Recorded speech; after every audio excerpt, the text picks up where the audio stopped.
Unajua kuna kipindi huu muziki wa Singeli tulikuwa tunasema ni muziki ambao unaishia mwaka ujao. Nakumbuka hizo story Yeah, mmefanya nini wasanii wa Singeli mpaka leo tunahitaji Singeli kama ni muziki ambao umepewa thamani ya kuwa alama ya taifa, lakini pia ni muziki ambao unakimbiza sana kwenye show, digital platform mbalimbali, unanyoosha sana. Mmefanya nini? Unajua bidii ndo zinamfanya mtu afike mbali. Kama una bidii huwezi kufika mbali. Kwa mpaka leo tokea tulipoanza kwa mpaka leo huko bado tunaendelea kuimba ni bidii. Hatujakata tamaa mpaka leo. Na ndio maana hata muziki tupu nao haujaishia njiani. Wengi walitabiri kwamba utakuwa muziki wa kiuni, muziki wa kisera. Na kweli kwa kipindi kile ulikuwa wa kiuni. Swahilini tu huko. Lakini sasa hivi unasikiliza wabunge, unasikiliza marais, yani muziki unaenda sehemu mbalimbali na sehemu tofauti. Lakini kwa kipindi kile kweli ulikuwa hauni kibao. Ya muziki kipindi ambapo tumeupokea tuliupokea vibaya, lakini baada ya kujua hii kazi na inaweza kutufanya tubadilishe maisha yetu na tufike mbali, ndio tulipoanza kujitambua na kufanya vitu vikubwa, vitu vizuri.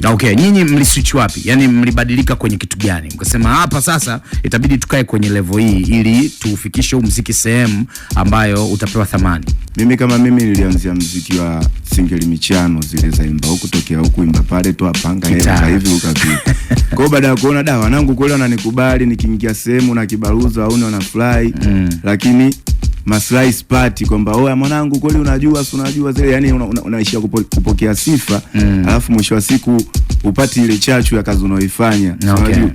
Ndio tulipoanza kubadilisha muziki baada ya kutoka kwenye ngumu kuingia kwenye laza. Na laza tunamshukuru Mungu, tokea tuingie kwenye laza watu wameupokea muziki na wanauelewa zaidi. Yani tokea pale tulipoamua kubadilisha muziki kutoka kwenye ngumu kuja kwenye laza, watu wameupokea vizuri na wameendelea kusikiliza, kwamba tungeendelea kwenye usera kule tusingeendelea kupata maslahi, wala leo hii tusingezidi kukua zaidi ya kuisha mitaani huko, na muziki wa kiuni sasa hivi haupo tena.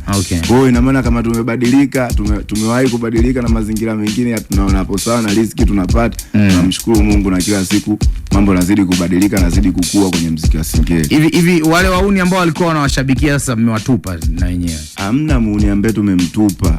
Muziki mzuri ndio unaosikilizwa na kila mtu. Hivi unajua kama ukitoa kitu kizuri hata mzazi mwenyewe anapenda, sio tu muuni. Yani hata mzazi, kwa kitu kizuri kinafika hata kwa muuni. Kwa hiyo ina maana wanetu walikuwa wanatusupport mpaka leo bado tunao, wanazidi kutusupport kwenye njia hizi za muziki ya laza. Tofauti na kule walipotuzoea mwanzo ambapo tulianza nao kwenye shida ambazo tulikuwa tukiimba mara chupa mara nini, zile mara mapanga mara huyu kaiba mara yule kafanya nini, yani ule usera. Tumetoka kule sasa hivi tunapanda mastajini, kwenye mastage makubwa, ina maana unaimba vitu vya kueleka, hata nao wenyewe wauni wanafly vitu vile. Masera wanafly wana shout out. Na muziki wa sasa hivi wa Singeli bwana upo kwa heshima kiutu uzima, kwa sababu kila mtu anapenda afate msanii anayempenda, afate burudani anayoisikiliza. Unajua kwa zile vurugu sasa hivi kwenye viwanja vyetu ambavyo tunavyoingia huko, baadhi vingi vimekomeshwa kwa sababu huni hautaki kwenye sehemu za show. Sasa hivi ni heshima tu, mtu fly muziki uje ufuate burudani kama hivyo, na respect nyingi za walinzi wetu wa kwenye kumbi za show hizi. Support kama hizo zinazosupport hata sisi huku tunazidi introduce kidogo, kunyanyuka kwenye kutoka hatua ndogo ambapo tulikuwa tunaimba na masera, mara umevutwa shati, mara umefanywa vile, mara umeshikwa hivi. So unajua umetoka zile pale. Kwa sasa hivi kidogo ukipanda stage security wapo, fujo zile hakuna. Mfano mfupi Samaki Sport hapo ukiingia uta security, ukifanya fujo ushafungwa. So mapema taki ufanye fujo, yani maisha ndio hapo hivyo. Sasa hivi kwa muziki umekuwa na umebadilika, tunamshukuru Mungu. Huni sasa ulikuwa zamani kipindi huko tunatokea muziki ya kiuni huko tunaanzia huko, unajua by old wenyewe school old huko itapanda mori huko itikeli, yani huko ndo watu walizoziruka za kiuni. Lakini sasa hivi tunamshukuru Mungu tumebadilika, na muziki nao pia inatulipa. So unajua kwa lazima tufanye vitu kwa usafi, kwa ustadi, kwa uzuri zaidi, tofauti na kule kwenye uni wa zamani. Mega Mix yo, Mega Mix.